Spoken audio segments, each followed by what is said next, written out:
শুনছেন গল্প পড়ার আসর, আপনাদের ভালো লাগা বাংলা গল্পের সম্ভার, এই গল্প পড়ার আসর। আজ শুনবেন অরণ্যবন্যী এর পঞ্চম পর্ব। গল্প পড়ার আসরের গল্প পড়া যদি আপনাদের ভালো লেগে থাকে তাহলে লাইক, কমেন্ট, শেয়ার করতে ভুলবেন না। আর এই চ্যানেলের যারা নতুন শ্রোতা তাদেরকে চ্যানেলটিকে সাবস্ক্রাইব করার জন্য অনুরোধ করছি। ধন্যবাদ। অরণ্যবন্যী পঞ্চম পর্ব।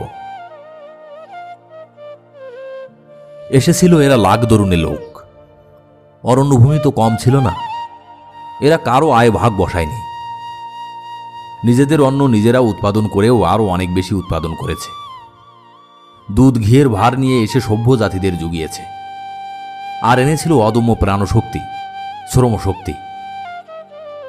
আমার মন চলে গেল 100 বছরেরও আগে, বর্গী হাঙ্গামার আমলে। বর্গীরা পশ্চিম উত্তর বীরভূম ও রাজমহলের পথে এই অঞ্চলটাকে বিপর্যস্ত করেছিল। জীবন অনিশ্চিত, দেশ শস্যশূন্য, গ্রামের পর গ্রাম জ্বলে গেছে। তারপর পলাশির যুদ্ধ, কোম্পানির দেওয়ানি, 76-এর মন্বন্তর। চারিদিক যেন অন্ধকার। গ্রামের পর গ্রাম উচ্ছন্ন হয়েছে, অরণ্য এগিয়ে এসেছে। তার সঙ্গে আরণ্য অন্ধকারের শাপথ ধর্মও এসেছে। তারপর পার্মানেন্ট সেটেলমেন্টের সময় কোম্পানির সঙ্গে জমিদারের ছোটখাটো সংঘর্ষের মধ্যে মানুষ দুঃখ কষ্ট ভোগ করেছে। তারপর লেগেছে পাইকদের সঙ্গে। পাইকদের বিদ্রোহের পর দেশে এসেছে একটা শৃঙ্খলা। বানিয়া ইংরাজ শান্তি এনেছিল ব্যবসার জন্যে। তার ব্যবসা বিচিত্র পথে আসে এদেশের অজানা বাজারে। একদিকে রেল কোম্পানির ব্যবসা, অন্যদিকে নীলকুঠি এবং রেশম কুঠির ব্যবসা। নুনের আবগারির একচেটে ব্যবসা। কাপড়ের তাঁত গেছে। কাপড় আসছে ম্যানচেস্টার হতে। কয়লার খনি খুলেছে। এদেশের লোক ধান, চাল, তেল, মশলাপাতি পাইকারির বিলিতি কাপড়ের, আর হাটে তাঁতির কাছে বোনা গামছা, মোটা কাপড়ের দোকান ফেদেছে। বড় ধনী যারা, তারা নিয়েছে জমিদারি। এরই মধ্যে রাঁচি, হাজারিবাগ থেকে এলো এক কৃষ্ণাঙ্গ আদিম অধিবাসীর দল, যারা হাজার হাজার বছরের নির্যাতন ও পরাজয়ের মধ্য দিয়েও দুর্গম অরণ্যের মধ্যে সেখানকার অধিকারী জন্তু জানোয়ারকে হারিয়ে বেঁচে থেকেছে। তারা আলোর আশায়, মানুষের সঙ্গের ভরসায় লাখে লাখে এসে বসত গড়ে বন কেটে বহু কৃষিক্ষেত্র তৈরি করে বসে গেল। কিন্তু দুটো পুরুষ না যেতে তারা দেখলে বনের হাতির পালের আক্রমণ কিংবা নেকড়ের দলের আক্রমণের চেয়েও নিষ্ঠুরতর, ভয়ঙ্করতর আক্রমণে তারা আক্রান্ত হয়েছে। একদিকে পাদ্রীরা তাদের জামাকাপড় ও চাকরির জলুসের সঙ্গে তাদের ধর্ম আক্রমণ করেছে। অন্যদিকে দলবদ্ধ নেকড়ের মতো এই দিকু অর্থাৎ হিন্দু ব্যবসাদার এবং গৃহস্থের দ্বারা তাদের সর্বস্ব আক্রান্ত হয়েছে। প্রথম পুরুষ যে জমি তৈরি করেছিল, দ্বিতীয় পুরুষে তার অধিকাংশই কেনারামদের লক্ষ্মীর খাতার হিসেব কুমির হয়ে গিলেছে। অন্যদিকে তাদের প্রায় অর্ধেক লোক 10 টাকা ধার করে তাদের একরকম কৃতদাস হয়ে গেছে। নিমু মাঝি, লক্ষণ মাঝি হাজারে হাজারে। কতক কতক গ্রামে ভীম মাঝিরা লড়তে গিয়ে মিথ্যা মামলায় বিনা অপরাধে জেলে যাচ্ছে। বিশু মাঝি, লাল মাঝি, মানকি, টুকনি, রুকনির মতো হাজার দরুণে ধর্ম হারিয়ে জামাকাপড় পরা সাহেবদের নকর হচ্ছে। মরংবঙ্গা জহর সরনায় কোথাও শাল গাছে, কোথাও বট গাছের ছায়াতলে বড় বড় পাথরের চাইয়ের উপর বসে দীর্ঘশ্বাস ফেলছে। বাজ পড়ছে বাগনাডিহির বঙ্গার আশ্রয়স্থল শাল গাছের মাথায়। কচিত 2-4খানা গ্রামে চুনার মাঝির মতো মুর্মু ঠাকুরের চেষ্টায় আজও দিকু নেকড়েরা ঢুকতে পারেনি গায়ে। পিঁপড়া গায়ের হারাম মাঝি, পাড়ার কেলে গায়ের শ্যাম পরগনাইত, শিলিঙ্গির গায়ের মাঝিরা আজও বেঁচে আছে, কিন্তু আর বুঝি জীবন থাকে না। পাল্টিন সাহেব ভালো লোক, কিন্তু মহেশ দারোগার মতো দারোগারা, কেনারাম, মহিন্দর ভকতের মতো দিকুরা তার এখতিয়ার মানে না। ওদিকে ভাগলপুরের কমিশনার সাদারল্যান্ড সাঁওতালদের সত্যকার প্রজা বানাবার জন্যে তাদের টেনে আনলেন জঙ্গিপুর মুন্সেফ কোর্টের আওতায়, আর ফৌজদারিতে ফেলে দিলেন ভাগলপুরের ম্যাজিস্ট্রেটের অধীন। ভীম মাঝি কেনারাম ভকতের সঙ্গে ঝগড়া করে জঙ্গিপুর মুন্সেফের চাপরাশিকে ভাগিয়ে দিয়ে চালান গেল ভাগলপুর জেলে। পাল্টিন সাহেবের কাছে দলে দলে সাঁওতালেরা গিয়ে বললে, সাহেব আমরা কি মরব, তু বল। পোটেন সাহেব খবরটা জানতেন না তা নয়, জানতেন। তিনি হিন্দুদের অত্যাচারের কথা জানেন, খ্রিস্টান করা এদের মনের যে দুঃখ তাও বোঝেন। আবার রেলের রাস্তাবন্দিতে কন্ট্রাক্টরের ইংরেজ ও ফিরিঙ্গি কর্মচারীদের এদের নারী নিয়ে বিলাসের কথাও জানেন। কমিশনার মিস্টার সাদারল্যান্ডকে সে কথা তিনি বলেছিলেন। কিন্তু মিস্টার সাদারল্যান্ড অন্য ধরনের মানুষ। লর্ড ডালহৌসি তার আদর্শ।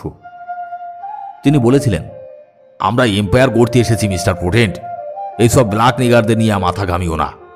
ওরা মরবার জন্যই জন্মেছে এবং অন্যের জন্য খেটে মরবে। আমি হিন্দুদের অত্যন্ত ঘৃণা করি, কিন্তু তবু we want them to serve our purpose. যদি ইংরেজদের এনে এই দেশটা ভরিয়ে দেওয়া পসিবল হতো তবে ওদের দাম আমার কাছে থাকতো না। খ্রিস্টান হয়েছে সে তো ভালো করছে, ভবিষ্যৎকালে খ্রিস্টান হিসাবে আমাদের অনুগত হলে ওদের দিয়ে হিন্দুদের জব্দ করব, আর ওদের মেয়েদের নিয়ে ব্যাচেলর ইংলিশ অ্যান্ড অ্যাংলো ইন্ডিয়ানরা এনজয় করতে দাও। এদেশে তারা সেন্টের রোল প্লে করতে আসেনি। জানো তুমি, লর্ড ক্লাইভ, ওয়ারেন হেস্টিংস এদের সময় হারেম রাখত তারা। বলে হেসে উঠেছিলেন আবার। মিস্টার পোর্টেন্ট ক্ষুব্ধ হয়েছিলেন, কিন্তু উগ্র এই উপরওয়ালা সিভিল সার্ভেন্টের কথার কোনো প্রতিবাদ করতে পারেননি। দিয়েছিলেন রাজা হিসাবে কর্তব্যের দোহাই, আর বলেছিলেন, আপনি লর্ডের কথা স্মরণ করুন স্যার। হেসে উঠেছিলেন সাদারল্যান্ড, বলেছিলেন, রাজার ডিউটি সর্বাগ্রে দেশকে শাসন করা, রাজ্য শাসন করা, অ্যান্ড লর্ডের কথা সেটা নট ফর দিস ব্ল্যাক হিডেন্স, সে সবই ফর হোয়াইট পিপলস। শেষে পোর্টেন্ট বলেছিলেন, মনুষ্যত্বের দাবিও কি করতে পারে না এরা আমাদের কাছে? হেসে সাদারল্যান্ড বলেছিলেন, তুমি বড় দুর্বল হৃদয় পোর্টেন্ট, তোমার চার্জ সার্ভিসে যাওয়া উচিত ছিল। আচ্ছা ভালো, তুমি যখন এত করে বলছো তখন তোমার এলাকায় হোল্ড ওয়ান দরবার, তাদের বলো তাদের কি কমপ্লেন আছে তারা জানাক। I want written petitions of cases, তারপর প্লেস বিফোর মি, আমি তোমাকে নিয়ে কনসিডার করব। Thank you sir. সাদারল্যান্ড হাত বাড়িয়ে দিয়ে পোর্টেন্টের হাতখানা ধরে বলেছিলেন, look towards south Africa, towards America, towards Jamaica. তার কতটুকু হয়েছে এখানে? আমার বিবেচনায় ওদের অসন্তুষ্ট হওয়ার কোনো কারণ ঘটেনি, কারণ দ্যাটস দেয়ার লর্ড। আমরা স্লেভারি আইনসম্মত করি নাই, তবুও তারা যদি হয় তবে লর্ড ছাড়া কি বলবো? সেই দরবার হবে লিটিপাড়ায়। সাঁওতালদের পরগনাইদদের কাছে খবর গেছে, পরগনাইদ গ্রামে গ্রামে মাঝিদের অর্থাৎ সর্দারদের কাছে নাগরা বাজিয়ে বাজিয়ে গিয়েছে। পাল্টিন সাহেব দরবার করবে লিটিপাড়ায়, সর্দার মাঝিরা সব আসবি। সাহেব সবারই কাছে নালিশ শুনবেক, দরখাস্ত লিবেক। দরখাস্ত লিখাই লিবি, দিকুদের কাছে গিয়ে লিখাইলিস। আমার মনশ্চক্ষের সামনে আমি যেন সেই সব ছবিগুলো প্রত্যক্ষ করছিলাম। গ্রামে গ্রামে জটলা হচ্ছে, সাঁওতালেরা জহর সরনার পাশে বসে সমবেত হয়ে সর্দারের সঙ্গে কথা বলছে। মুখে চোখে তাদের বেদনা, উত্তেজনা, আশা, নিরাশা মেঘ ও রৌদ্রের মতোই একটার পর একটা ক্রমান্বয়ে ভেসে ভেসে চলে যাচ্ছে। লিটিপাড়ার ভীম সর্দারের ছেলে বসে আছে গুম হয়ে, মধ্যে মধ্যে তার হাতের পেশি শক্ত হয়ে উঠছে। তার নাম অর্জুন। সে বললে, কি কি হবেক? পেট মোটা দারোগা কি বলবেক? বললে না সে মানে না পাল্টিন না ফাল্টিনকে, বললে না ওই দিকু কেনারামের কাছে টাকা খেলে বেঁধে নিয়ে গেল বাবাকে। কোর্ট আদালত বিচার, কেমন বিচার দেখলি? বাবা ধান দিলে শোধ দিলে তবু কুট বললে পাবেক বিচার। ফাগু হেমব্রম প্রবীণ মাঝি, ভীমের পরেই সে লিটিপাড়ার মাতব্বর। সে বললে, ভেবে কি করবি হে, করতে তো কিছু হবেক। হ্যাঁ হবেক, সেইটে ভুল। ঘরে আগুন দিয়া চলে যাব হে। যাবি কু থাকে? হ্যাঁ, যাবে কোথায়? খুঁজে পায় না কোনো একটি স্থান যেখানে গিয়ে তারা নির্বিবাদে শান্তিতে থাকতে পারে। ফাগু বললে, শুনো কথা শুনো, দরখাস্ত একটা লেখা, তারপরেতে মুখে বলবো। কে লিখবে? দিকুরা লিখে দিবে, পয়সা লিবে, লিয়ে কিছুই লিখবে না। সমস্ত আসরটা নীরব হয়ে গেল। তাই তো। ফাগু হঠাৎ বললে, আছে হে একজনা, বাবরে বঙ্গা বেটেছে, ভরচার্জ, বুড়া ভরচার্জ, রামচন্দ্রপুরে বুড়া ভরচার্জ আছে। নয়নপাল বললে, বাবু মশাই, ভরচার্জ রামচন্দ্রপুরের ত্রিভুবন ভরচার্জ মশাই, এই দেখুন। ভট্টাচার্য ত্রিভুবন তন্ত্রসিদ্ধ মহাজন, ভজন বুজনে মন দরিদ্র ব্রাহ্মণ এক রয়, মা মা বলি গায় গান, অশ্রুপূর্ণ দু নয়ান, সরল দয়ালু প্রাণ, পাগলা ঠাকুর সবই কয়। তাহারে করিয়া মনে ফাগুলাল মাঝি ভনে, পাইয়াছি ঠিক জনে, চলো সবে তার কাছে যাই। বাবু মশাই, এই দেখুন ভরচাজ মশাইয়ের ছবি। আমার জ্যাঠা তাকে দেখেছিলেন, বলতেন ঠিক তেমনটি হয়েছে। বড় বড় চুলদাড়ি গোফে ঢাকা শ্যামবর্ণ শক্ত কাঠামো এক ব্রাহ্মণ। চোখ দুটো বড় বড়, টিকলো নাক, মোটা ভুরু, কানের পাশে বড় বড় দুগোছা চুল, গলায় রুদ্রাক্ষমালা, কপালে সিঁদুরের টিপ। প্রসন্ন মানুষ, শরীরখানি বিশাল, দশাশয়ী পুরুষ। তাঁর বিষয় সম্পত্তি বেশি ছিল না বাবু, বিঘে 15 ব্রহ্মোত্তর জমি। তবে সিদ্ধ তান্ত্রিক ছিলেন। শ্মশানে কালী পুজো করতেন আর শিষ্য সেবক সেরে ফিরতেন। কতজন আসতো, কেউ কবজ, কেউ ঝাড়ফুঁক, কেউ কিছু দিয়েও যেত যে যা পারত, তাতেই সংসার পরিপূর্ণ। চেলা ছিলেন আমার ঠাকুর বাবা। আমার ঠাকুর বাবা যে প্রতিমা গড়তেন, আর সে প্রতিমা যেখানে ত্রিভুবন ভরচাজ পুজো করতেন, সেখানে মা নাকি সাক্ষাৎ আসতেন। ফাগুলালকে একদিন দয়া করেছিলেন, দয়া তার সবাইকে। ফাগুলাল আর বিশু, লিটিভাড়ার বিশু মাঝি, বৈশাখ মাস কোথায় কুটুম বাড়ি গিয়েছিল, ফিরছিল বাড়ি লিটিপাড়ায়। হাঁড়িয়াও খেয়েছিল অনেকটা। পথে ফিরতে ফিরতে দুপুরবেলা রোদে বিশু হঠাৎ অজ্ঞান হয়ে পড়ে গিয়েছিল।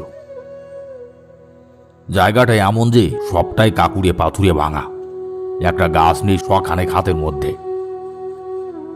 ফাগু এমন মাতাল হয়েছে যে তার ক্ষমতা নেই তাকে কোনো রকমে তুলে কোনো গাছতলায় নিয়ে যায়। সে বিশু মাঝিকে ডাকছে, উঠ উঠ বিশু উঠ। বিশু উঠবে কি? মুখ রগড়াচ্ছে কাকুরে মাটিতে। মুখ থেকে বেরুনো গ্যাজলার সঙ্গে রক্ত বেরুচ্ছে। ভরচাজ মশাই ফিরছিলেন সেই পথে, শ্মশানে তার সাধন পীঠ থেকে তার বাড়ি। ওই শতখানেক হাত দূরেই একটা জোড়ের ধারে শ্মশান, তার পাশে একটা পাথরের ডাই, চারিপাশে গাছপালা, একটা বৃহৎ বট গাছ। সেই বট গাছতলায় তার আসন। সেখানে এখনো একখানি পাথুরে কালী মায়ের পুজো হয় শনি মঙ্গলবারে, অষ্টমী অমাবস্যাতে। তা থেকে আমার গুরু বংশের ভালো আয়টায় হয়। ভরচাজ মশাই কারণ করে ফিরছিলেন, হাতে একটা বড় ঘটি আর তালপত্রের ছাতা মাথায়। গান গাইতে গাইতে ফিরছেন মনের আনন্দে। আস্তে আস্তে থমকে দাঁড়ালেন ওদের দেখে। কি হয়েছে মাঝি? ফাগুন বললে, ধবাস করে পড়ে গেল, আর কি হলো, গোঙাইছে। উইখানে কালি আসে শিবুজি উখে লিলে, বলে কেঁদে উঠল।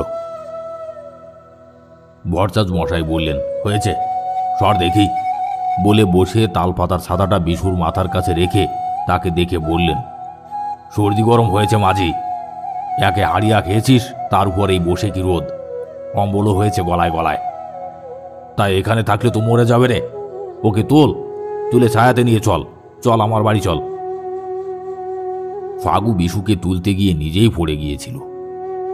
ভরচাজ তখন হয়েছে বলে নিজেই তাকে তুলে সেই 100 হাত কোনো রকমে বইয়ে বাড়িতে এনে দাওয়ায় শুয়ে নিজের কন্যাকে ডেকে বলেছিলেন, ওকে বাতাস দে মা, একটু ঘাম মরলে জল দে মাথায়, মুখে, চোখে।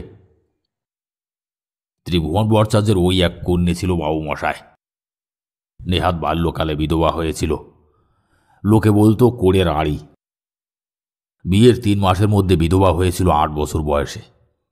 এখন তিনি যুবতী, 20-22 বছর বয়ক্রম হবে যখনকার কথা বলছি। বাপ বেটিতে সাঁওতালদের দুজনকেই পরিচর্যা করে সুস্থ করেছিলেন। সে রাতটা ও বাড়িতে স্থান দিয়ে রেখে ভোরবেলা তাদের আঁচলে মুড়ি নাড়ু দিয়ে বিদায় করেছিলেন। এ ঘটনা বাবু লেঠিপাড়ায় সাঁওতালদের যে সময় মজলিস হচ্ছিল তার 10-12 বছর আগের কথা। 1262 সালে সাঁওতাল হাঙ্গামার আরম্ভ। লেঠিপাড়ার মজলিস তার মাস 2 আগে, বৈশাখ মাসে। ওই বজ্রাঘাত আর ঝড়ের কথা বললাম, তার দিন 3 পরের কথা। ওই ঝড়ের দিন আর একটি বজ্রাঘাত হয়েছিল বাবু, রামচন্দ্রপুরে ওই কালীথানের পাশে একটি তাল বৃক্ষে। ভরচাজ মশাই তখন আসনে বসেছিলেন। কৃষ্ণপক্ষের চতুর্দশী তিথি। তিনি কারণ করছিলেন আর মাকে ডাকছিলেন। ভরচাজ মশাই সংসারে তখন নির্বান্ধব। কন্যাটি ঘর ছেড়ে চলে গিয়েছে কোথায়, নানান জনে নানান রকম বলে, ভরচাঁদের তাতে গ্রাহ্য নাই। গ্রামে কন্যাটিকে নিয়ে বড়ই ঝঞ্ঝাট করেছিল জ্ঞাতি ব্রাহ্মণেরা। নানান অপবাদে নানান টিটকারি রহস্য করত। ভরচাঁদ গ্রাহ্য করতেন না। বলতেন, বলগে শালারা বলগে, চামড়ার মুখ আর মানুষের জীব। বাঘের জীব মাংস করে খায় আর গর্জায়, মানুষের জীব নিন্দে করে আর পা চাটে। মেয়ে কাঁদলে বলতেন, কাঁদিস কেন খেপা মেয়ে? যে কাদা তোর গায়ে দেয় সেই কাদা কালির পায়ে দে, চন্দন হয়ে যাবে। ওরে হারাম জাদি, তোকে আমি মন্ত্র দিয়েছি তবু তোর এই দুঃখ গেল না। চণ্ডাল রে ওরা, চণ্ডাল। বামুন হয়ে সুদ খায়, লোককে ঠকায়। যে জীব কালি কালি বলবার জন্যে সেই জীব দিয়ে পরনিন্দে করে। নিন্দে নয়, ও হলো বিষ্ঠা। মুখ দিয়ে ওদের বিষ্ঠা ওঠে। করবে কি? মুখের বিষ্ঠা থু করে ফেলতেই হবে, গল গল করে বমি করতেই হবে। তাতে সামনে থাকলে গায়ে লাগবেই। মুছে ফেল মা, মুছে ফেল। কিন্তু মেয়ের সহ্য হল না। একদিন গেল বক্রেশ্বর। বীরভূমের বক্রেশ্বর মহাভীর সেইখান থেকে হারালো, আর ফিরল না। লোকে মন্দ বললে ভরচাঁদ বলতেন, যে ন্যাংটা মেয়ে ভাতারের বুকে পা দেয় সেই জাতের মেয়ে। 8 বছরে বিয়ে দিলাম, 3 মাসের মধ্যে ও তাকে খেয়ে ফেললে। ও হলো ধূমাবতী। ভাতার খাগি আপন পথে গিয়েছে। বেশ করেছে। আমাকে পতিত করে কে রে? কোন শালা? তার ঘাড়ে কটা মাথা? আর করলি করলি, তাতে আমার বইয়েই গেল। এই হলো ত্রিভুবন ভরচাঁদ বাবু মশাই। এই এর কথাই মনে পড়ছিল ফাগুলালের। সে বলেছিল, চল ওই ভরচাঁদের কাছে যাই, উগে বুলি খেয়ে দিবেক। ভরচাঁদ জানতেন। বলেছি বাবু, ওই ঝড়ের রাতে কালীর থানের শ্মশানে তাল বৃক্ষে বাজ পড়েছিল। ভরচাঁদ কারণ করছিলেন। তিনি অজ্ঞান হয়ে গিয়েছিলেন। সর্বাঙ্গে তাপ লেগেছিল। চেতন হয়েছিল মাঝরাতে। তিনি মাঝরাতে চিৎকার করতে করতে বাড়ি ফিরছিলেন। আগুন লাগলো রে, আগুন লাগলো। মায়ের হাসি শুনলাম, লকলকে জীব দেখলাম। আগুন বাজ হয়ে পড়ল তাল গাছে।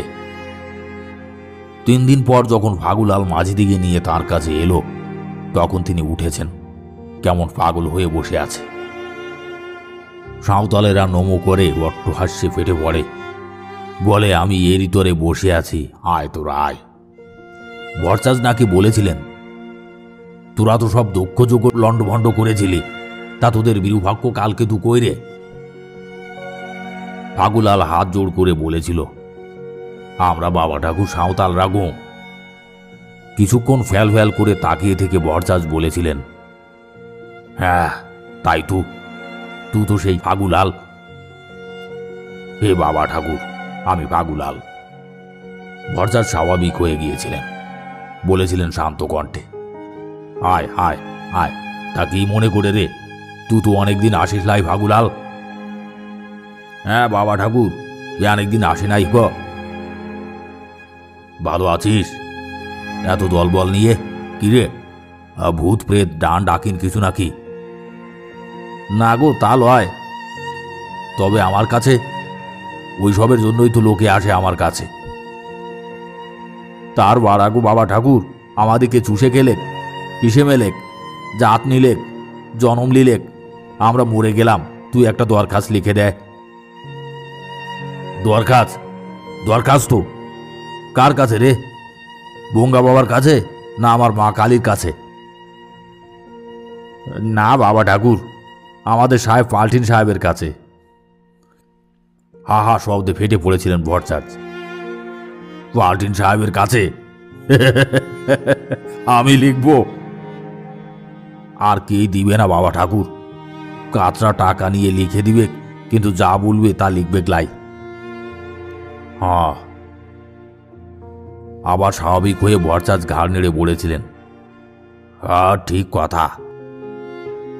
দরখাস্ত ভরচাঁদ লিখে দিয়েছিলেন। ওরা যা বলেছিল তাই লিখে দিয়েছিলেন। সাঁওতালি ভাষায় তারা বলেছিল, ভরচাঁদ বাংলা অক্ষরে তাই লিখে দিয়েছিলেন। মনশ্চক্ষের সম্মুখে ইতিহাসের রঙ্গমঞ্চের পট অপসারিত হয়ে গেল। এমন মুহূর্ত মানুষের আসে যখন কানে শোনা গল্প মনের মধ্যে স্পষ্ট ছবি হয়ে ফুটে ওঠে। লিটিপাড়া ইংরেজ বানিয়া সরকারের প্রতিনিধি মিস্টার পোটেন্টের দরবারের জন্য একখানা ছোট সামিয়ানা কাটানো হয়েছে। আগ্রা বা দিল্লি অঞ্চলে তৈরি লাল নীল হলদে রঙের ছক্কাটা সামিয়ানা, চারিপাশে তার ঢেউ খেলানো ঝালর। পূর্ব দিকের সূর্যের রোদ যাতে এসে রাজপ্রতিনিধির গায়ে না লাগে তার জন্য সেদিককার আধখানা উপর দিক থেকে ঢাকা, নিচের দিকটা খোলা। একটা চৌকো হাত দেড়েক উঁচু মাটির বেদি তৈরি করা হয়েছে, তার উপর শতরঞ্জি পাতা। তার উপর কুর্সিতে বসে আছে পাল্টিন সাহেব। নতুন জাম পেকেছে, তাই সাঁওতালরা আদর করে এনে দিয়েছে, সাহেব তাই খাচ্ছে। পাল্টিন সাহেব নাম, লোক ভালো, গুণদাম। সাঁওতালের দেওয়া জাম খায় আর বলে, কি নালিশ বল। সামনে 3 দিকে হাজার হাজার সাঁওতাল বসেছে। তারা সাহেবের সঙ্গে দরবারে দেখা করতে এসেছে। তাদের পোশাকে আজ বাহার দেখা যাচ্ছে। মাথায় বাবরি চুল আঁচড়ানো, তাতে কেউ বেঁধেছে লাল ন্যাকড়ার ফালি, কারো সাদা কাপড়ের ফালি, তার মধ্যে ফুল গোজা, পাখির পালক গোজা, ময়ূরের পালক গোজা। পরনের কাপড় আজ কৌপিন নয়, খাটো গামছা নয়, 6-7 হাতি সাঁওতালি তাতে বোনা কাপড়। কোমরে এবং বুকে বেল্ট এবং পৈতের ঢঙে আর একখানা চাদর। অনেকের হাতে বালা, গলায় লাল কাচের বা পুতির মালা, হাতে তীর ধনুক, কোমরে গোজা বাঁশি। সঙ্গে অনেক মেয়েরা এসেছে। দরবারের শেষে সাহেবকে তারা নাচ গান দেখাবে, শোনাবে। প্রথমে ভট্টাচার্যের লেখা দরখাস্ত নিয়ে ফাগুলাল এগিয়ে এলো। তার পেছনে ভীমের ছেলে অর্জুন। ফাগুলাল সেলাম করে বললে, এলে সাহেব দরখাস্ত, তুই বিচার কর। পোটেন সাহেব সিভিল সার্ভিসের পুরনো লোক। 1866 সাল থেকে কাজ শুরু করেছেন। এসেছিলেন 20-22 বছর বয়সে। আজ 1885 সাল, 20 বছর হয়ে গিয়েছে। তিনি বাংলা জানেন। হাতে করে নিয়ে চোখ বুলিয়ে হেসে বললেন, ইটোটো টুরা কিছু লিখলি না, কি বুঝবে আমি? আমরা মরে গেলাম বাবা পাল্টিন সাহেব, দিকুরা আমাদিকে চুষে খেলেক, পিষে মেলেক, পাজিরা আমাদের জাত লিলেক, ধর্ম ইজ্জত লিলেক রাস্তাবন্দি সাহেবরা। কুঠা কি হয় ভুল, টপটো চূড়ান করে গা। হঠাৎ একটি তরুণ কণ্ঠে বেজে উঠল, আমার বাবাকে জেহেলে নিয়ে গেল, মিছামিছি জেহেলে নিয়ে গেল, ছেড়ে দে, উকে ছেড়ে দে। তুমি কি আছো? ভীম মাঝির ছেলা আমি। তুই জানিস ভীমকে? হা হা। বাবা দিকু কিনারামের কাছ থেকে ধান নিলে 10 শলি, সুদ সমেত দিলে 100 শলি দিলে, সব মাঝি দিকে শুধু। কি তোরা বল? একসঙ্গে লিটিপাড়ার মাঝিরা বলে উঠল, দিলে দিলে। তবু আবার এলো, বললে আবার 150 শলি দে।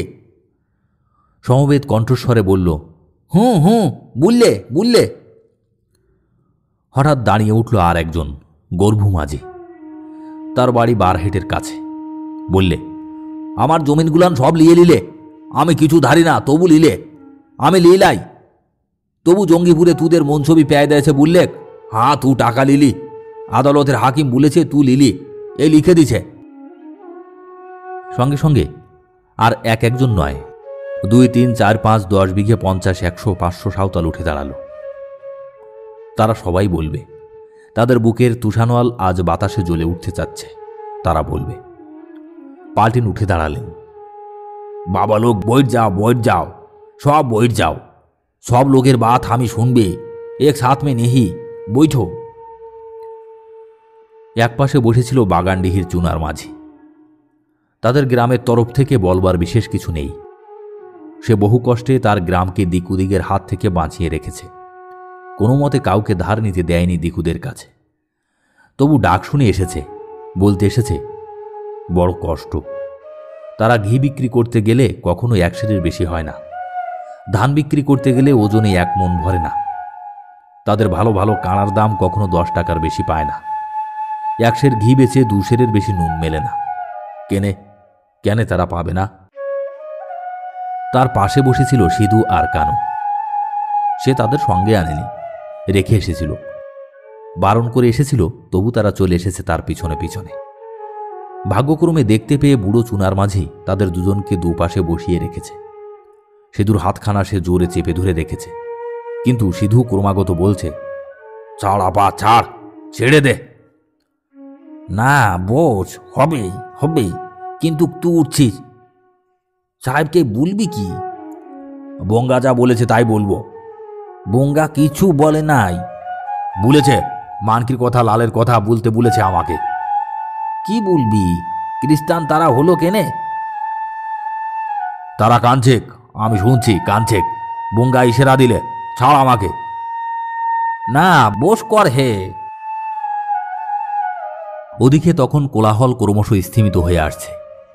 সাহেবের সঙ্গের বন্দুকধারী 4 জন হিন্দুস্তানি সিপাহী, জন কয়েক তীরধনুকধারী সাঁওতাল বরকন্দাজ, জন 4 লাঠিধারী হিন্দুস্তানি বরকন্দাজ উঠে দাঁড়িয়ে হাঁকছে, বইট বইট যাও, বইট যাও, বইট যাও। পাল্টিন সাহেব চেয়ারে বসবেন এমন সময় একজন সাঁওতাল, বেশভূষা তার ধূলিধূসর কিন্তু কিছুটা ভালো, সে বুক চাপড়িয়ে ভাঙা গলায় চিৎকার করে উঠল, আমার ধরম ফিরে দে, আমার বিটি ফিরে দে, আমার ধরম, আমার বিটি, দুটো বিটি, টুকনি রুকনি। বুক চাপড়াতে চাপড়াতে সে অকস্মাতে স্তব্ধ হল। তারপর ধড়াস করে আছড়ে পড়ে গেল মাটির উপর। ফাগু চিৎকার করে উঠল, বিশু! ছুটে এলো ফাগু, ঝুঁকে পড়ল বিশুর উপর। বিশু, বিশু, কি হয়েছে? সঙ্গে সঙ্গে কোলাহল প্রবল হয়ে উঠল। সব মাঝি দাঁড়িয়ে উঠেছে। পাল্টিন সাহেবকে ছেড়ে ঘিরে দাঁড়িয়েছে বিশুকে, কিন্তু সাড়া দিচ্ছে না। ফাগু তাকে ডাকছে, বিশু, বিশু। মিস্টার পোটেন্ট হুকুম দিলেন, দরবার উঠাও, বাংলো চলো, সেখানে আমি রিপোর্ট লিখব বসে। বন্দুকধারী সিপাহীদের চারপাশে রেখে পোটেন্ট সাহেব চলে গেলেন বাংলোয়। ফাগু তখনও ডাকছে, বিশু, বিশু, বিশু উঠ। বিশু ক্ষীণ কণ্ঠে হাঁপাতে হাঁপাতে সাড়া দিলে, ফাগু। কিন্তু কি বলছিস তুই, কি বললি? এবার আবার প্রাণপণে হা হা করে উঠল বিশু, এবং তারই মধ্যে বললে, পাদ্রী সাহেবরা লিলে ধরম, টাকার লোভ দেখালে, আর রাস্তাবন্দির সাহেবরা লিলে। কেঁদে উঠল বিশু। বিশু, বিশু বললে, জোর করে নিয়ে গেল, বাংলোতে ভরলে। কণ্ঠস্বর তার আরো উচ্চতর হয়ে উঠল, লিলে টুকনিকে রুকনিকে, লিলে মানকিকে, মানকি বহু, তাকেও লিলে। অকস্মাৎ সমবেত জনতার মধ্য থেকে একটা চিৎকার দিয়ে উঠল, একটা জন্তুর মতো চিৎকার। নয়নপাল ছবি দেখিয়ে চলেছিল আর ছড়া বলে চলেছিল, সিঁদুর গর্জন শুনে চমকিল জনে জনে, হাসিয়া নফর ভনে সর কালকেতু ব্যাধ করিল গর্জন। পট আঁকিয়ে নফরপালের বিশ্বাস ছিল, সিধু সেই কবি কঙ্কনের চণ্ডীমণ্ডলের কালকেতু ব্যাধ। এটা বলেছিলেন ত্রিভুবন ভট্টাচার্য। থাক, পটের মধ্যে ছবিতে দেখলাম এবং ছড়ায় শুনলাম সিধু গর্জন করে উঠেছিল বিশুর মুখের খবর শুনে। তারা জাত হারিয়েছে। সে সপরিবারে রুকনি টুকনিকে নিয়ে খ্রিস্টান হয়েছিল, লাল মাঝিও মানকিকে নিয়ে খ্রিস্টান হয়েছিল। তারা রাস্তাবন্দিতে কাজ পেয়েছিল, ভালো কাজ। খ্রিস্টান বলে তাদের কোম্পানির সাহেব ঠিকাদাররা ভালো কাজ দিয়েছিল। বিশু আর লাল সর্দারি করত। রুকনি টুকনি মানকি এরা 3 জন করত সাহেবদের বাগানে কাজ। তারা খ্রিস্টান বলে আলাদা থাকত। সাঁওতাল মুনিব সেখানে হাজারে হাজারে। তারা থাকে পাতার ঝুপড়িতে, আর এরা থাকত তেরেপলের ছোট তাঁবুতে। ওই ঝড়ের দিন, যেদিন বাজ পড়েছে বাগনাডিহির ঝড় সরনায়, রামচন্দ্রপুরের মা কালীর থানের শ্মশানের তাল গাছে এবং আরও কত জায়গায়, সেই দিন রাত্রে সেই জল ঝড়ের মধ্যে রুকনি টুকনি আর মানকি 3 জনকে ছিনিয়ে নিয়ে গিয়েছে রাস্তাবন্দির সাহেবরা। সেদিন সন্ধ্যের সময় 3 পাহাড়ি সাহেবদের বাংলোতে এসেছিল আর 3 জন সাহেব। তারা ওই ঝড়ের সময় বেরিয়ে এসে তাদের তাঁবুতে হানা দিয়েছিল। মদ খেয়ে তখন তারা চোর। লাল এবং বিশু বাধা দিয়েছিল, কিন্তু ওরা দৈত্যের মতো আক্রমণ করেছিল তাদের। বিশুকে মেরেছিল বুটশুদ্ধ লাথি। বিশু অজ্ঞান হয়ে পড়ে গিয়েছিল। লাল ধনুক হাতে নিয়েছিল, তাকে এক সাহেব বন্দুকের কুঁদো দিয়ে মেরেছে। তারপর রুকনি টুকনি মানকির মুখ বেঁধে নিয়ে চলে গেছে। তারপর পড়ল বাজ। জ্ঞান হয়ে উঠে বিশু লালকে খুঁজে পায়নি। কেউ খবর বলতে পারেনি। লাল কোথায় কেউ জানে না, হয়তো মরে গিয়েছে। সেই খবর শুনে আবার চিৎকার করে উঠল সিধু। কানু কাঁদল, আর মুর্মু ঠাকুরের বাড়ির কর্তা চুনার মাঝি মাথা হেঁট করে বসে থাকতে থাকতে হঠাৎ পড়ে গেল অজ্ঞান হয়ে। সাঁওতালেরা সেদিন জটলা করে বলেছিল, চল আমরা এই দেশ থেকে চলে যাই, থাকবো না এই দেশে, খাটবো নাই রাস্তাবন্দিতে, করবো নাই দিকুদিকের গোলামি, পালাই চ, পালায় যাই যে দেশে দিকু নাই, যে দেশে পুর খান জেট ওই সাহেব ডানাই। কোথা ছি দেশ, কোথা? কিন্তু সে দেশের খবর কেউ জানে না। পাল্টিন সাহেব বাংলো থেকে বেরিয়ে তাদের বলেছিল, বাবা লোক, আমি তোমাদের সব কথা কমিশনারকে লিখেছি, সবুর করো বাবা লোক, সবুর করো। কথাটা শুনে সকলেই স্তব্ধ হয়েছিল, কিন্তু সে স্তব্ধতা আশার প্রসন্ন স্তব্ধতা নয়, সংশয়ে তিক্ত। বহু লোকের মিলিত দীর্ঘশ্বাসের শব্দ একটা অজগরের গর্জনের মতো শুনিয়েছিল। নয়নপালের ছড়াতেও তাই আছে। সাঁওতালেরা ফসে হায় অজগর গর্জায়, সিধু কানু দুই ভাই হুঙ্কার করিয়া কহে বাত। সিধু বলে উঠেছিল, কি করবি তু সাহেব, মহেশ দারোগা কালা আদমি মোটা ফেটা দিগু, সি বলে তুকে সি মানে না, বলে পাল্টিন কে বটেক, উকে আমি মানি না, তার তু কি করলি? মিস্টার পোটেন্টের মুখ চোখ লাল হয়ে উঠেছিল। বিশু চিৎকার করে বলে উঠেছিল, তোদের সব ফাঁকি, তোরা দৈত্য বটিস, সাদা দৈত্যই, দে আমার বিটি দুটাকে ফিরায়ে দে, আর এই চুনারের বিটি ফিরায়ে দে, দে রুকনি টুকনি মানকিকে ফিরায়ে দে, এখনই দে। তুই খত লিখবি, তারপরে সি কবে তখন জবাব আসবে, আমাদের বিটিগুলাকে সাহেব তিনটে। অজ্ঞান হয়ে পড়ে গেল চুনার। এর দিন 20 পর নয়নপাল ছড়াই বললে, চুনারের মৃত্যু হইল, শ্রাদ্ধ আদি শেষ হইল, তারপর বার হইল দুই ভাই 20 দিন বাদ। 20 দিন পর নয়নপালের পটে দেখলাম একটা ছবি। সে ছবি আমার মনোর চক্ষের সামনে যেন অতীতের জবনিকা তুলে দিল। 1854-55 সালের এদেশের জ্যৈষ্ঠ শেষের রোদের পোড়া লাল মাটি ভেসে উঠল। মধ্যে মধ্যে শাল গাছের ঝোপ ভরা খানিকটা জায়গা, তারপর খানিকটা শালবন, তারপর শুধু প্রান্তর, মধ্যে মধ্যে গ্রাম, আবাদি জমি, তার মধ্য দিয়ে চলে গিয়েছে লাল কাঁকুড়ে মাটির উপর গরু গাড়ির চাকার গরু বাছুরের পায়ের খুঁড়ে মানুষের পায়ে পায়ে তৈরি লাল ধুলার ছন্ন পথ। বৈশাখে সেই ভয়ঙ্কর কালবৈশাখীর পর আরও 2-1টা ঝড় হয়েছিল। তারপর দ্বাদশ সূর্যের উদয়ে পৃথিবী যেন ঝলসে গিয়েছে, লাল ধুলো উঠছে ঘূর্ণির পাকে পাকে। ভরা দুপুরে 3 জন সাঁওতাল চলছে হন হন করে, মাথায় সাদা মোটা কাপড়ের পাগড়ি, পরনে মোটা সাঁওতালি তাঁতের কাপড়, বুকে একখানা চাদর কোমর এবং বুক জড়িয়ে বাঁধা, কাঁধে টাঙি, ধনুক এবং সানানো ঝকঝকে তীরের গোছা, এবং কোমরে বাঁধা একটা পুটলি। চলেছে দীর্ঘ সবল পদক্ষেপে, একটু ঝুঁকে পড়েছে সামনে, যেন মনের গতির সঙ্গে ঠিক চলতে পারছে না। যাবে তারা 3 পাহাড়, সিধু, কানু আর বিশু। সিধু কানু প্রতিজ্ঞা করেছে জহর সরনার দেবস্থানে ওই 3টে মেয়েকে তারা ছিনিয়ে আনবেই, আর ওই সাহেবদের উপর শোধ নেবেই। জান কবুল। চলেছে তারা হিরণপুরের হাট হয়ে পাকুড়ের পথে, সেখান থেকে পীরপৈতি হয়ে 3 পাহাড়। এইখানেই রাস্তাবন্দির কাজ চলছে। সাহেবদের একজন থাকে পীরপৈতিতে, একজন থাকে পাকুড়ে, একজন থাকে 3 পাহাড়ের কাছে। 3 পাহাড়ে কয়েকজনই সাহেব থাকে, তাদের কাছেই এ সাহেব 3টে থাকে। তারা খুঁজতে খুঁজতে যাবে। বিশু বলেছে, হয়তো ওরা একজনা একটাকে নিয়ে আটক করে রাখছে। 3 জনেই নির্বাক, বুকে আগুন জ্বলছে। পথে পথে রামচন্দ্রপুর, রাস্তা থেকে একটু দূর। বিশু বললে, আর বাবা ঠাকুর বলিছে উহার সাথে দেখা করতে, উহার মতন রাবড়ে বামুন দেখিস নাই।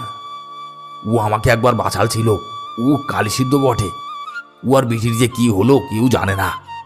সিও ওই ঝড়ের দিন বেটে ওর বিটি ঘর থেকে চলে গিয়েছিল সন্ন্যাসী হয়ে, তাকে চিনতাম, রাঁড় বিটি বেটে। ছোটবেলাতে রাড় হয়েছিল, বজ্জার দিকুদের খারাপ কথাতে ঘর থেকে চলে গেছিল, হদি ছিল নাই। আমরা যখন গেলাম 3 পাহাড়ে খাটতে, তখন দেখলাম বনের ধারে একটা গায়ে কালী ঠাকুরের ঘর গড়ে পুজো করে। বাবার মতন হয়েছে বিচিটো। লোকে বলে মা ভৈরবী, কালী কথা বলে তার সাথে। সেই ঝড়ের রাতে কি হয়েছিল কে জানে। সকালে লোকে দেখলে ঠাকুর ভেঙে পড়ে রয়েছে, মা ভৈরবী হারাই দিয়েছে। কোথাও নাই। বাঘের ইলে কি কি হলো খবর লাই, কত খুঁজেছে লোকে তা পায় নাই। যখন আমি 3 পাহাড় থেকে লিটিপাড়ায় এলাম, সেদিন বাবা ঠাকুরকে ওই হানে হুই যে ঝুপটো ওই হানে ওর দেবতা থান। সেই গেলাম, ওকে বললাম ঠাকুর তোর বেটিকে বাঘে খেলে, আমার বেটি দুটোকে সাহেবে নিলে, কি করবো ঠাকুর তুই বল, বলে দে। ঠাকুর খানিক চুপ হয়ে বসে রইল, তারপরে বললে, দাঁড়া বিশু, আমি মাকে শুধাই, কড়ি পেতে দেখি। আর কাঁদি রে এখন, আমি এখন কাঁদি। তুই আজ যা, ইয়ার পরে আসিস, কিন্তু আসিস তো চ বাবা ঠাকুরের কাছে হয়ে যায়, উহার সঙ্গে দেবতার কথা হয়। কানু বললে, সিঁদুর হলছে। সিধু বললে, না হবে, হয় নাই, হবে আমি জানি, ইশারা আমার মিলছে, আমার মন বলছে। তেবে চল সিধু, একবার বাবা ঠাকুরের কাছে চ, সেই অনেক জানে রে, বলে দিবেক, ঠিক বলে দিবেক। চল তেবে।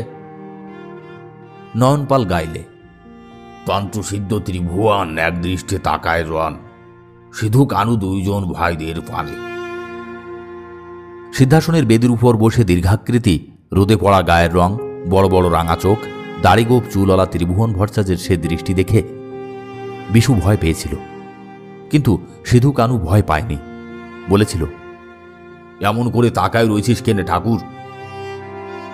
বিশু হাত জোড় করে বলেছিল, বাবা ঠাকুর ইয়ারা ভালো লোক বা, বঙ্গার ইশারা মিলছে কি ইয়াদের বাবা ঠাকুর? নয়নপাল গাইলে, দিব্য দৃষ্টি ত্রিভুবন উঠিয়া দাঁড়ায় কন, চণ্ডীর স্নেহের ধন, আয় তোরা আয়, বুকি আয়। তিনি নাকি তাদের কালকেতু আর বিরূপাক্ষ বলে চিনেছিলেন। ওই ঝড়ের রাতে তিনি প্রত্যাদেশ পেয়েছিলেন চণ্ডীর কাছে এবং বলেছিলেন, তোদের লেগে বসে আছি রে আমি সেই ঝড়ের রাত থেকে, আজ আলি আয় আয়।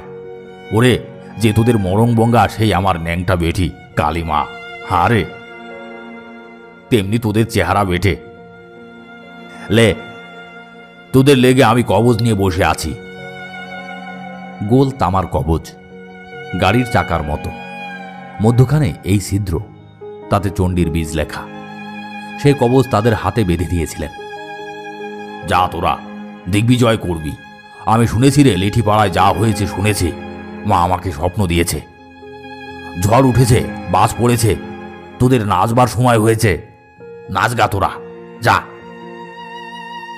চণ্ডী দেন শক্তি প্রসাদ, নাহি ভেদ বামুন ব্যাধ, দেবাসুর ইয়া সাত যার পুণ্য সেই জন পায়।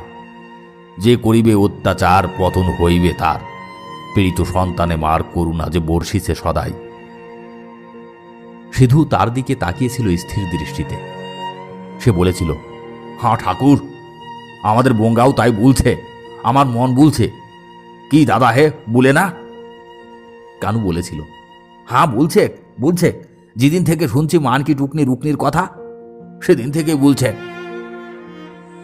শুনতে শুনতে আমার মন চলে গেল ইতিহাসের পাতায়। হান্টার সাহেবের বিবরণে আছে।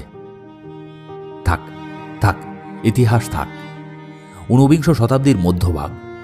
সারা ইউরোপের মানুষ তখন সামান্য অমঙ্গলের চিহ্ন দেখলে গায়ে কুরুশ আঁকে, ক্রাইস্টের নাম করে, বুকে কুরুশ ঝুলিয়ে রাখে, তাতে বল পায় না। সে চিন্তারও অবকাশ নেই। নয়নপাল ছড়ায় গল্প বলে চলেছে, সেই ছড়ার ছবি পটে ফুটেছে। ছবিতে দেখলাম বুকের জ্বালায় প্রচণ্ড ক্ষোভে 3 জন তারা চলেছিল পাকুড়ের পথে। ঠাকুর কবজ দিয়েছেন সিধুকে কানুকে, বিশুকে দেননি। বিশু চাইতে ভরসা পায়নি, সে খ্রিস্টান হয়ে গেছে, নিজের ধর্মকে ছেড়েছে, নিজের মনেই তার অপরাধের সীমা নেই। কিন্তু বুকের আগুন তার সমান জ্বলছে, অনুশোচনা তাকে নিরন্তর যেন দাউ দাউ করে জ্বালাচ্ছে। গতি তাদের দ্রুত থেকে যেন দ্রুততর হয়ে উঠছে। হিরণপুরের হাট পর্যন্ত দুধারে সাঁওতাল গ্রামের মানুষেরা বটগাছের তলায় জটলা করছে। শালপাতার সংকেত এসেছে তাদের কাছে। লিঠিপাড়ার মজলিসের পর আরও মজলিস হয়েছে। সে মজলিস থেকে এই শালপাতা পাঠিয়ে গ্রামে গ্রামে জানানো হয়েছে, দিকুদের কাছে কেউ যেন টাকা ধার না নেয়, তারা মানুষ নয়, বাঘ, তারা খেয়ে নেবে। জমির খাজনা কোনো সাঁওতাল যেন মহিষের হালে 8 আনা আর গরুর হালে 4 আনার বেশি না দেয়। খ্রিস্টান পাদ্রীদের কথায় কেউ যেন খ্রিস্টান না হয়। সাদা পুরুমান জেঠেদের কাছে সাবধান, তারা সাঁওতালদের কুড়িদের কেড়ে নিবে। সব সাঁওতাল যেন আপন আপন ধনুক শক্ত করে, কাঁড়গুলি সারিয়ে রাখে, নতুন কাঁড় তৈরি রাখে। বঙ্গা কথা বলবেক, শিগগির কথা বলবেক। সিধু কানু বিশুকে দেখে তারা ডাকে, কোথা যাবি তোরা? তোরা কোন গায়ের বেটিস? সিধু কানু দাঁড়িয়ে বলে, দাঁড়াবার বেলা না হে, অনেক দূর যাব হে। কোথায়? অনেক দূর, অনেক দূর, অনেক ঠাই। সাবধানে যাস গ, দিকুরা সব গরম হয়েছে। তারা শুনছে কি সাঁওতালেরা চুলবুল করছে। মোহের দ্বারকা গাঙাচ্ছে বাঘের মতন, বলছে ধরবো আর জেহেল দিব। সিধু শক্ত হয়ে ওঠে, কানু ভাইয়ের দিকে তাকায়।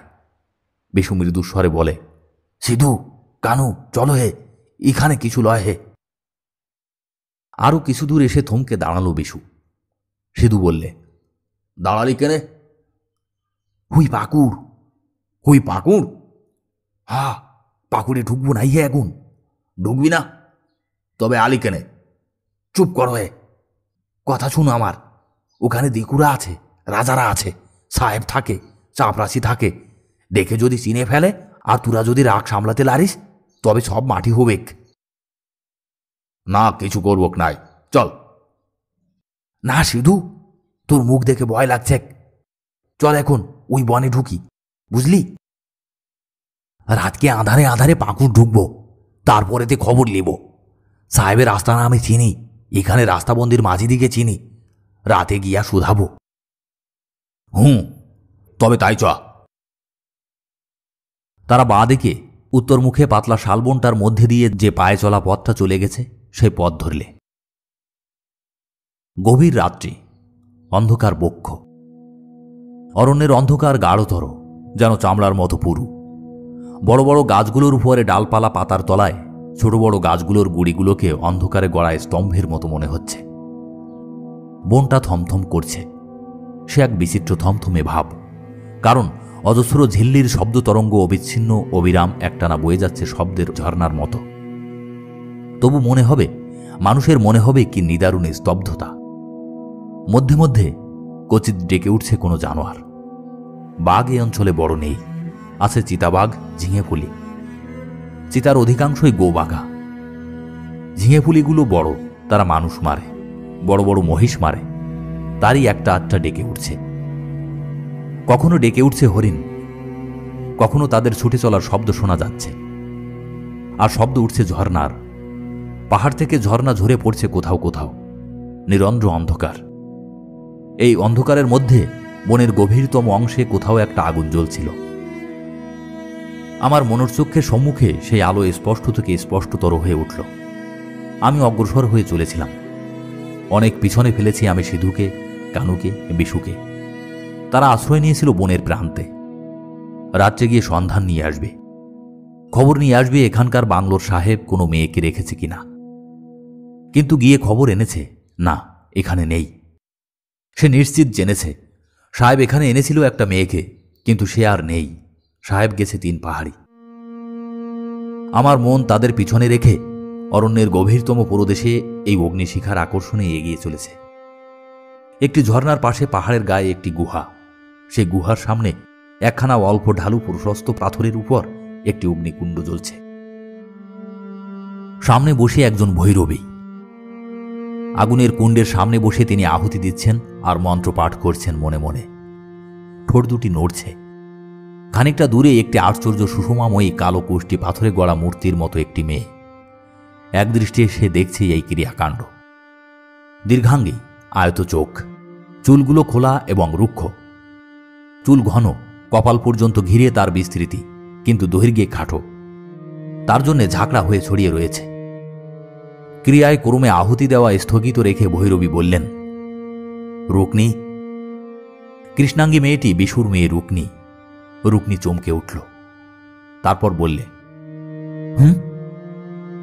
ভৈরবী বললেন, ডাকো লালকে। রুকনি অনুচ্চ কণ্ঠে ডাকলে, দাদা হে। গভীর জলে যেন একটা ঢিল পড়ল। অরণ্যের সেই বিচিত্র স্তব্ধতা যেন শব্দটির পরই প্রতিধ্বনির গোলাকার তরঙ্গ তুলে ক্রমশ ক্ষীণ হয়ে দূর দূরান্তে মিলিয়ে গেল।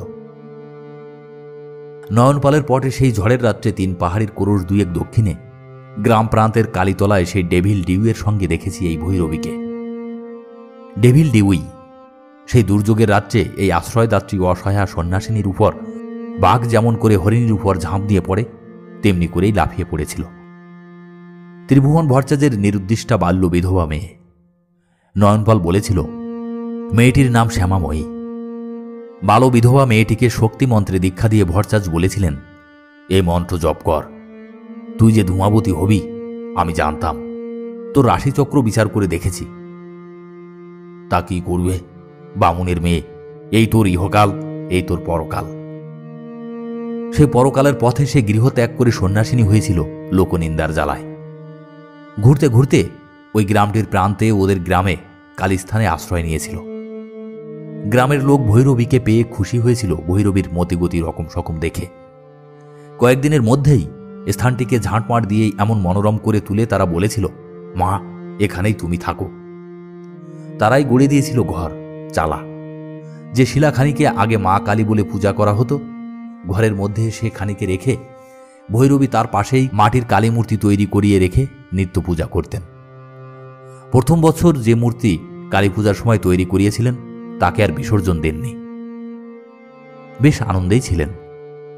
হঠাৎ জীবনে সেদিন সেই প্রাকৃতিক উন্মত্ত তাণ্ডবের মধ্যে তার জীবন যেন ভেঙে চুরে চুরমার হয়ে গেল। সেদিন ভৈরবীর চেতনা হয়েছিল রাত্রি দ্বীপ প্রহরে, শিবারবে। তখন চারিদিক দূর নিরীক্ষ অন্ধকারে আচ্ছন্ন। খোলা ঘরটার ভিতরের প্রদীপটা উতলা বাতাসের ঝাপটায় নিভে গেছে। ভৈরবী উঠে বসলেন, বসে রইলেন কিছুক্ষণ। মাথার ভিতর কেমন যেন একটা আচ্ছন্নতা রয়েছে। মনে হলো দুঃস্বপ্ন দেখেছেন, কিন্তু ক্রমে ক্রমে বোধগম্য হল যে না, স্বপ্ন নয়, সব সত্য, নিষ্ঠুর সত্য। তিনি পড়ে আছেন সেই চালাটার মধ্যে। আশেপাশে হাত বুলিয়ে দেখলেন, কিছু পেলেন না।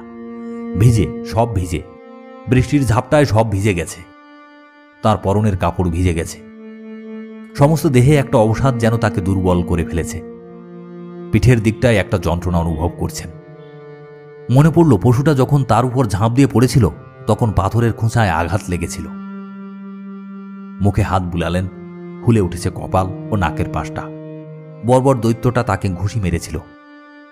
অকস্মাৎ তিনি আর্তনাদ করে কেঁদে উঠলেন। হা হা শব্দের ধ্বনি শিবারবের শেষটুকুর সঙ্গে মিলিয়ে গেল। মাথার উপর গাছের শাখা পল্লবের মধ্য থেকে কয়েকটা বাদুড় শব্দ করে পাখা ঝাপটে উড়ে গেল। তারপর তার কান্নার ভাষা ফুটল, এ কি করলি মা। কিছুক্ষণ কেঁদেই ক্লান্ত হয়ে শুদ্ধ হলেন। তারপর উঠলেন। অন্ধকারের মধ্যেও তিনি দেখতে পাচ্ছেন। অন্ধকার যত ঘন হোক, মানুষ চোখ বন্ধ করে বা হতচেতন হয়ে যখন থাকে তখন সে নিবিড়তম অন্ধকারে দৃষ্টি হারায়। প্রকৃতির অন্ধকার তার থেকে অনেক কম ঘন। মৃত্যুর অন্ধকার আর সৃষ্টি জগতের রাত্রি অন্ধকারে অনেক প্রভেদ। রাত্রের অন্ধকার হোক অমাবস্যা, আকাশে নক্ষত্র থাকে। অন্ধকারের মধ্যে গাছপালা, পাথর জমাট অন্ধকারের মতো নিজের অস্তিত্বকে দৃষ্টির সম্মুখে জানিয়ে দেয়। আকাশে মেঘ থাকলেও মধ্যে মধ্যে বিদ্যুতের আভাস চকিত দীপ্তিতে সবকিছুকে ভাসিয়ে দেয়। মৃত্যু বা হতচেতনার মধ্যে চোখের পাতা নেমে আসে, তার মধ্যে কিছু নেই। ঘুমের মধ্যে থাকে স্বপ্ন, হতচেতনার মধ্যে, মৃত্যুর মধ্যে অন্ধকার স্বপ্নহীন, কালো কোষ্ঠী পাথরের দেওয়ালের মতো। সেই অন্ধকার থেকে রাত্রি অন্ধকারে চেতনা পেয়ে চোখ মেলে তিনি সব দেখতে পাচ্ছেন। সেই পশুটা নেই, সে তিনি প্রথমেই দেখেছেন। তারপর মনে হলো সে কি মায়ের ঘরে গিয়ে ঢুকেছে। উঠলেন তিনি। ধীরে ধীরে তার শোকার্ত হতাশা, অসহায় বেদনা কেটে গিয়ে জেগে উঠতে লাগলো একটা ক্রোধ, একটা হিংসা। নেমে এলেন তিনি ওই চালাটা থেকে। তারপর সন্তর্পণে গিয়ে কালীঘরের দরজার সামনে দাঁড়ালেন।